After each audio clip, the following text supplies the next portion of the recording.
Okay, know the contracts.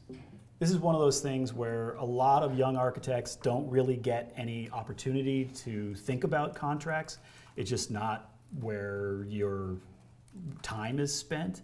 And yet they're hugely important in terms of understanding the kind of work that you should be doing and when that work should be done.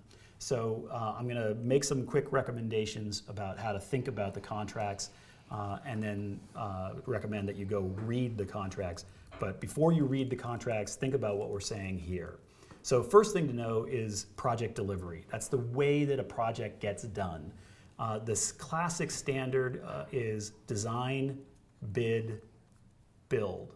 So we design it out, we have a contract with the owner, they pay us to design the building, we get to the end of that process, we bid it out to a number of bidders, and then one of those bidders becomes the GC, the general contractor, and so they then build it, design, bid, build. There's a bunch of advantages, a bunch of disadvantages, takes a long time, but you get a fully designed thing before you actually get any pricing. So there's some advantages and disadvantages different ways.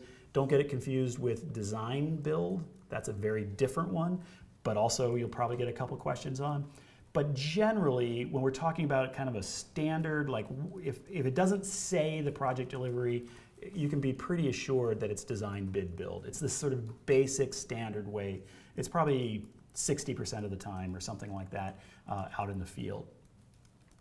So we have design, bid, build, and then we have our sort of classic triumvirate. We have the owner, and then the owner hires an architect, and so there's a contract between the owner and the architect. That's going to be the B101.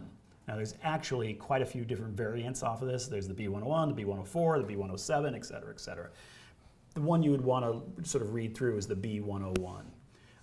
Once the architect has gone through the design process, has shown the work to the owner, have gone through that whole thing, eventually you're going to bid it out, the B, the middle B of design, bid, build. And now we've chosen a contractor, and so the owner is going to have a contract with the contractor, with the GC. That's going to be the A101. And again, there's the A107, A104. The ones that you were going to focus on are going to be the 101s, though. Now, is there a contract between the architect and the contractor? Well, no, not technically. There is no contract between the two. However, in these other two contracts, there is this reference set of documents called the A201, the general conditions, which are referenced into the B101 and the A101. And in that A201, there's quite a bit of description in the A101, for example, about what the contractor should do that involves the architect. And in the B101, when it references the A201, there's quite a bit of description about what the architect should do that involves the contractor. So even though you don't have a contract with each other, you are in a contractual relationship with each other through the owner and through the fact that the A201 is referenced into these two others. So there are like 50 or 100 different AIA contracts, and the exam will only be about the AIA contracts. There are other contracts out there, but they're not going to confuse you by putting any other ones on there. There are many, many different contracts. There's contracts with consultants, there's contracts with all sorts of other subcontractors. Everybody who's part of this has their own contract. And then there's a bunch of different project delivery methods. There's construction manager, there's design build, there's a whole series of different systems. So there's many, many different contracts. The more you read, probably the better off you are, but what you absolutely should read is the B101, the A101, and the A201.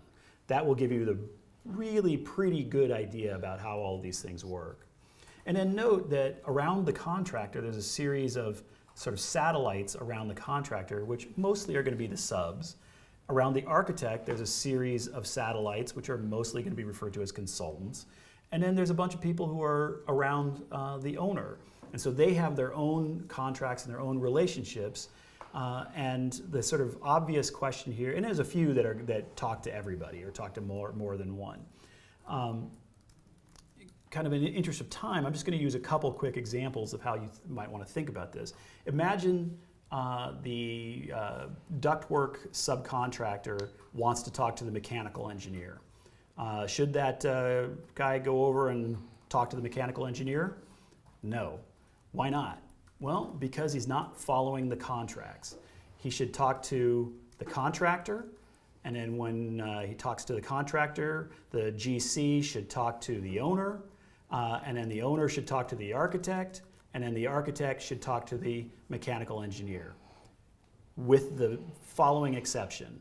The whole talk to the owner part, the owner is the layperson in this process. So you're following the contracts, but that's actually not helpful. So instead, we're going to use the A201 for our system of conversation, and we're going to leap straight across.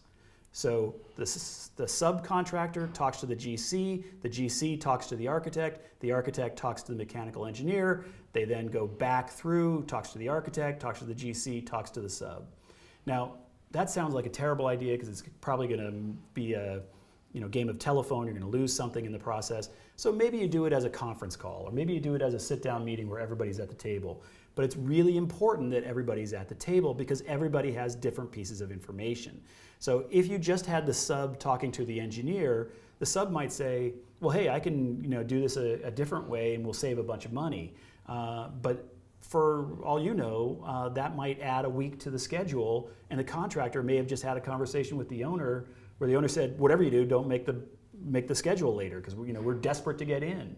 And the sub and the engineer don't know that. So it's really important for that contractor, for that GC, to be part of that conversation.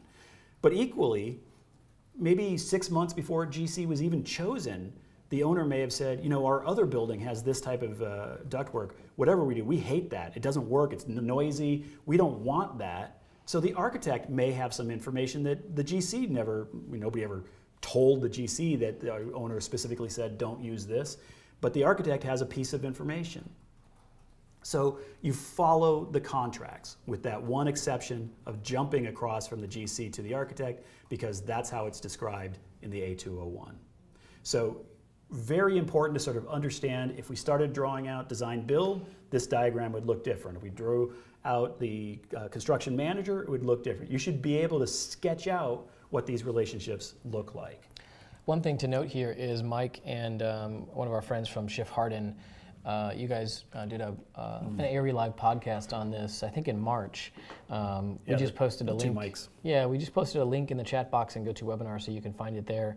Of course, there's much more detail covered in the video lectures that we have, but we did a sort of an overview of contracts in that ARE Live podcast, so you guys should check it out. Yeah, and it's a really important part of the exam. So, okay, real quick, you're looking at the B101. It's about ideas. So it's the design intent. If you just read these contracts, you're going to get it's just going to look like a bunch of contracts. So you have to understand what they're about before you start reading, and then it'll make sense. So design intent is about ideas. It's about meeting codes, about meeting programs, all of that.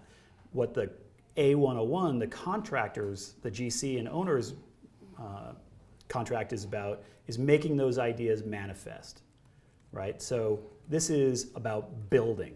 It's about making the thing. So this contract sounds totally different. It's about the means and methods.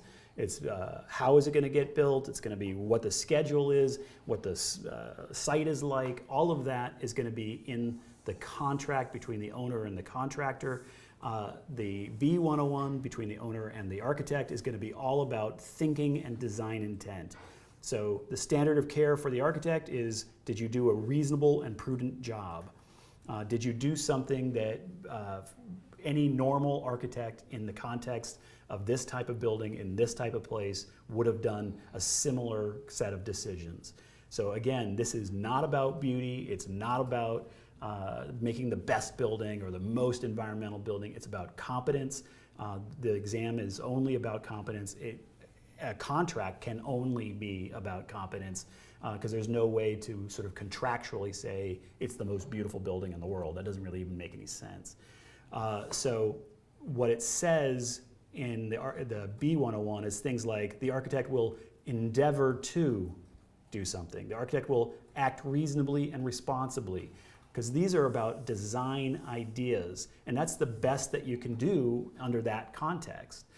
When you look at the A101, the contractor will complete, right? The contractor will complete, will achieve, will produce, right? Those are really different terms than the architect will endeavor to.